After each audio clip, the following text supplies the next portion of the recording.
آپ سب متوسط یا غریب لوگ بیٹھے، میرے نبی جیسا غریب پوری کائنات میں کوئی نہیں۔ میں جبوتی صومالیہ گیا ہوں، وہاں کے غربت کو دیکھ کر مجھے لگا جیسے لفظ غربت بھی ان کی غربت پہ روتا ہے۔ ایسی غربت میں نے پورے پاکستان میں کہیں نہیں دیکھی جو میں نے جبوتی میں دیکھی، صومالیہ میں دیکھی، کیمرون میں دیکھی، چاڈ میں دیکھی، سوڈان میں دیکھی۔ 24 گھنٹے میں ایک دفعہ بھی کھانا نصیب نہیں۔ ہمارا غریب سے غریب آدمی 24 گھنٹے میں چولہا جلا بیٹھتا ہے، لیکن میرے نبی پر جو غربت آئی، کوئی ہے پوری دنیا میں تو اللہ نے مجھے پھرائی ہے جس کے گھر میں 2 مہینے چولہا نہ جلتا ہو۔ میرے نبی وہ فقیر تھے جن کے گھر میں 2 مہینے چولہا نہیں جلتا تھا۔ ایک رات آپ سوئے ہوئے، کبھی یوں کروڑ بدلے اور کبھی یوں کروڑ بدلے، بار بار حضرت عائشہ کے ساتھ۔ تو تھوڑی دیر کے بعد آپ تھوڑا سا آگے ہوئے اور چارپائی کی جو لکڑی ہوتی جس پر بان بنا ہوتا ہے، اس پہ پیٹ کو یوں فکس کر کے اور نیچے لٹک گئے، دھڑ آدھا نیچے لٹک۔ فَكَانَ قَابَ قَوْسَيْنِ أَوْ أَدْنَىٰ۔ واہ واہ واہ، کیا مقام ہے قاب قوسین، اور کیا حالات سے گزر رہے ہیں کہ یوں آدھا دھڑ نیچے لٹک گیا۔ ام عائشہ اٹھ کے بیٹھ گئیں، یا رسول اللہ خیریت کیوں؟ آپ اٹھ کے بیٹھے، کہا عائشہ بھوک بہت لگی، بھوک بہت لگی، اس لیے پریشر دیا تاکہ وہ جو بھوک کی طلب ہے نا میدے میں، اس کو پریس کیا، اس لیے پتھر باندھتے تھے کہ وہ پیچھے چلا جائے۔ اب مسجد میں تشریف فرما تھے، ایک صحابی نہ کر کہ یا رسول اللہ یہ دیکھیں کپڑا ہٹایا، یہ دیکھیں میں نے پیٹ پہ پتھر باندھا۔ جن کے لیے کائنات بنائی، جنہیں اپنا حبیب کہا، جن کے چہرے کی قسمیں اٹھائیں، والضحیٰ، جن کی زلفوں کی قسمیں اٹھائیں، واللیل اذا سجا، جن کے منہ سے نکلے بول کی قسم اٹھائی، وقیلہ، جن کے کتاب کی قسم اٹھائی، والقرآن المجید، جن کے شہر کی قسم اٹھائی، وہذا البلد الامین۔ اتنی بڑی ہستی ہیں، آپ نے کہا ذرا ادھر دیکھو، آپ نے پیٹ سے کپڑا ہٹایا تو آپ نے 2 پتھر باندھے، دیکھو میں نے 2 باندھے۔ کوئی ایسا فقیر ہے دنیا میں دکھاؤ؟ عائشہ بھوک بہت لگی تو اللہ کے تو حضرت عائشہ رونے لگی، کہا یا رسول اللہ پھر آپ اللہ سے مانگتے کیوں؟ کہا عائشہ نہیں مانگوں گا، اسی بھوک میں اللہ سے ملاقات نہیں مانگوں۔ مجھ سے پہلے میرے جو بھائی آئے انبیاء، وہ اسی فقر میں گئے، میں بھی اس فقر میں جاؤں گا۔ اپنے گھر میں یہ دکھ رکھا، اپنی اولاد کے ذبح ہونے کو قبول کیا تاکہ آئندہ آنے والی امت کا غریب طبقہ گلہ نہ کرے، شکوہ نہ کرے، حرام راستوں پہ نہ جائے، غلط راستوں پہ نہ جائے، اور مالدار فخر نہ کرے میں کوئی بڑا آدمی بن گیا ہوں، میری اتنی بڑی فیکٹری بن گئی ہے، میری اتنی بڑی کمائی ہو گئی ہے۔ یہ نہ یہ بڑائی کی چیز ہے، نہ وہ چھوٹائی کی چیز ہے۔ جس سے اللہ راضی ہے وہ بڑا ہے، جس سے اللہ ناراض ہے وہ چھوٹا ہے، چاہے غریب ہے چاہے مالدار ہے۔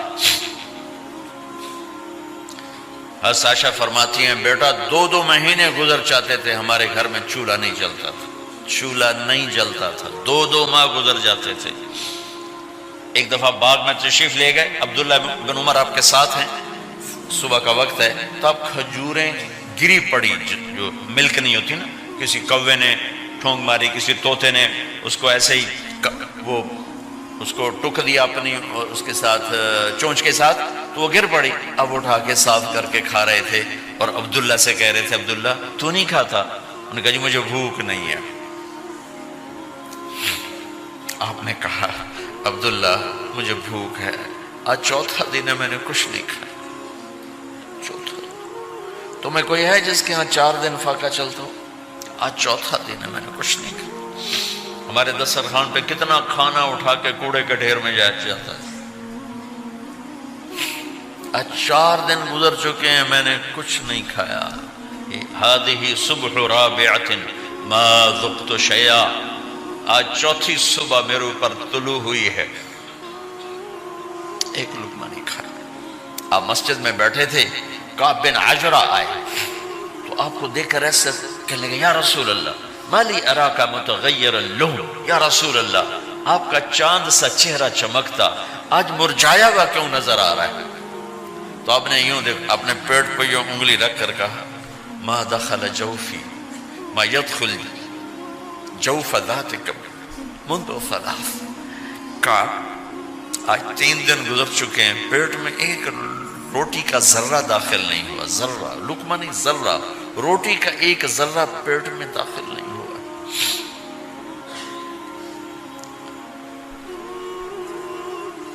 اور اتنی بڑی رسالت، اتنی بڑی نبوت،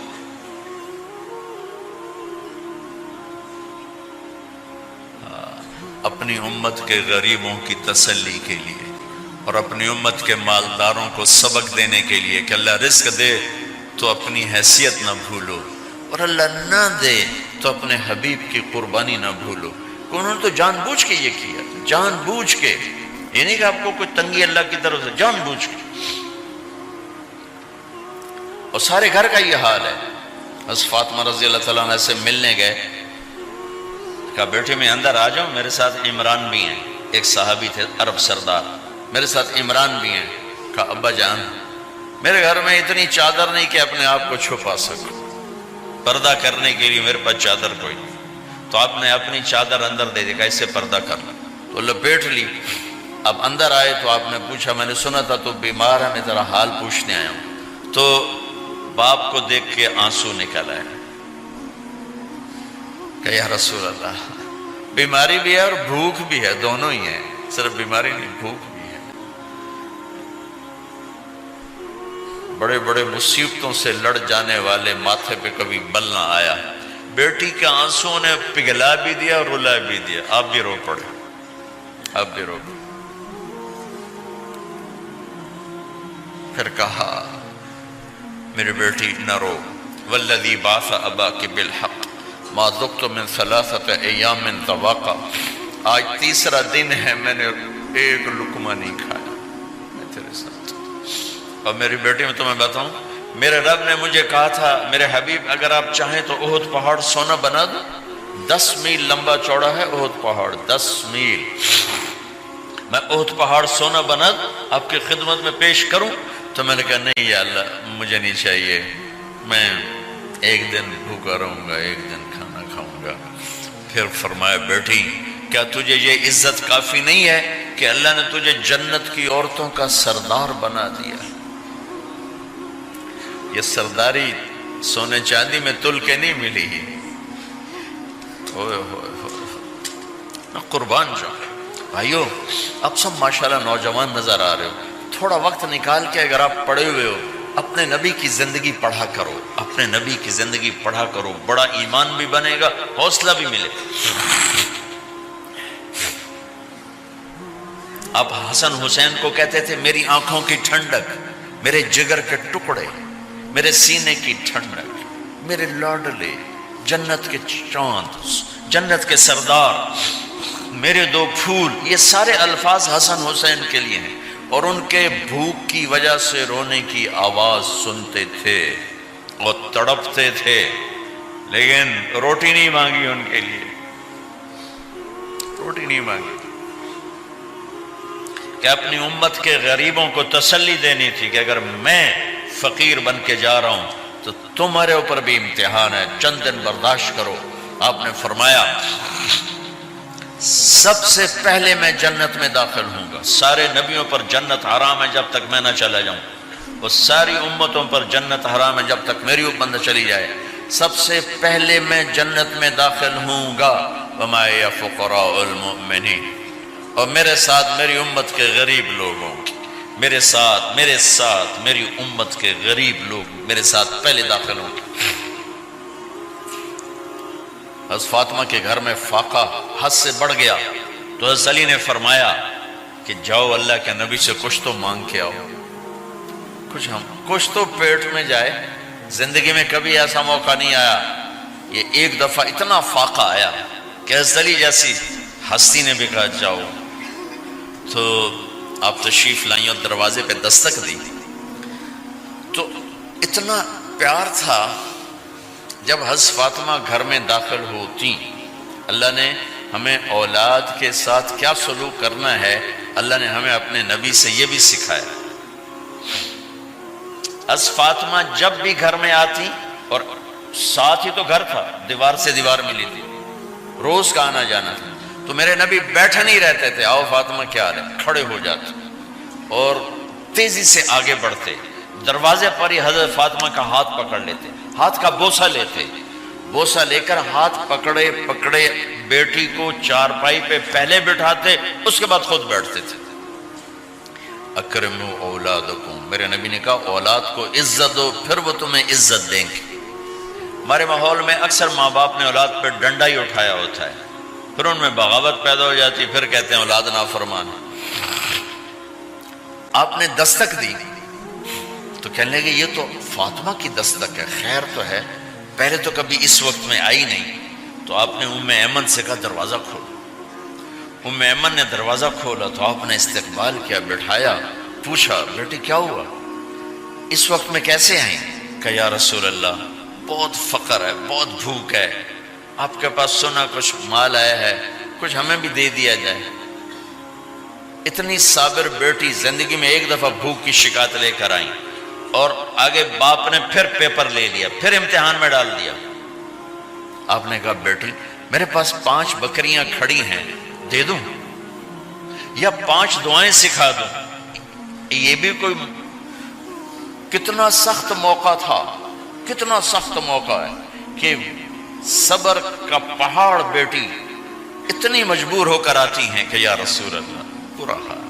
تو میرے نبی کہتے بیٹی یہ بکریاں بھی لے جا، دعائیں بھی لے جا، دونوں جمع کر دیتے، یا دعائیں بعد میں سکھا دیتے، بکریاں دیتے، ایک تو دے دیتے. پر امت کے غریبوں کو تسلی دینی تھی، چونکہ امت میں اکثر طبقہ غریب ہوگا. تو آپ نے کہا بیٹی 5 بکریاں دوں یا 5 دعائیں دوں؟ تو وہ سمجھ گئیں اپنے باپ کے مزاج کو کہ ابا جان امتحان لے رہے ہیں. تو کہا ابا جان بکریاں چھوڑ دیں، مجھے دعائیں سکھا دیں، مجھے بکریاں نہیں چاہیے. بھوکے کی رات بھی گزر جاتی ہے اور بھوکے کا دن بھی ڈوب جاتا ہے. تو آپ کا چہرہ ایسے کھل گیا کہ میری بیٹی پاس ہو گئی. کہا بیٹی آپ تم دعا میں یہ کہا کرو یا اول الاولین یا آخر الاخرین یا ذا القوة المتین یا راحم المساکین یا ارحم الراحمین. یہ تیرے لیے 5 بکریوں سے اعلیٰ چیز. اب گھر واپس گئیں خالی ہاتھ. حضرت علی نے فرمایا تو کچھ بھی نہیں لائی؟ کہا نہیں لائی ہوں، بہت کچھ لائی ہوں. کہا کیا؟ کہا میں دنیا لینے گئی تھی، آخرت لے کے آ گئی. ذہبت للدنیا وجئت بالآخرہ. تو حضرت علی نے فرمایا تیرا آج کا دن سب سے اعلیٰ دن، خیر ایام کی حال. داماد کا امتحان لے لیا، حضرت علی کو بلا لیا. علی 5000 بکریاں دوں کہ 5 دعائیں دوں؟ اس وہاں تو 5 بکریاں، اب 5000 کر دیں. علی 5000 بکریاں لیتے ہو یا 5 دعائیں لیتے؟ تو بھی سمجھ گئے کہ آج میرا محبوب مجھ سے امتحان لے رہا ہے کہ علی کتنا کو مضبوط ہے اپنے ایمان میں. اور واقعے میں نے بتا دی کیا گزر رہے. آدمی اپنی بھوک سہ لیتا ہے، اولاد کا رونا برداشت نہیں ہوتا ہے.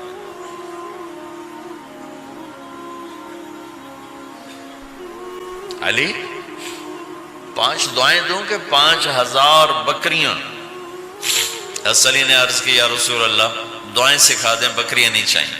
میرا نبی کا چہرہ کھل گیا کہ میرا داماد بھی پاس ہو گیا. علی تو یہ دعا مانگا کر روزانہ، اللہم اغفر لی ذنبی ووسع لی خلقی وبارک لی فی رزقی وقنعنی بما رزقتنی ولا تذهب قلبی الی شیء صرفته عنی. یہ 5 دعائیں تو مانگا کر، 5000 بکریوں سے زیادہ ہے. اللہم اغفر لی ذنبی، اللہ میرا گناہ معاف کر. وسع لی خلقی، میرے اخلاق عالی شان کر. بارک لی فی رزقی، میرے رزق میں برکت دے. قنعنی بما رزقتنی، مجھے لالچ سے نکال دے، مجھے لالچی نہ بنا، مجھے حریص نہ بنا. ولا تذهب قلبی الی شیء صرفتہ عنی، جو تو نے مجھے دیا نہیں اس کی میرے اندر سے طلب بھی ختم کر دے، مجھے اس کا طلبگار بھی نہ بنا کہ یہ 5000 بکریوں سے زیادہ ہے۔ میں نے تھوڑا سا اپنے نبی کے گھر کا نقشہ آپ کو بتایا کہ یہ چند دن صبر کی دنیا ہے، اللہ راضی ہو گیا تو موت سب سے خوبصورت پیغام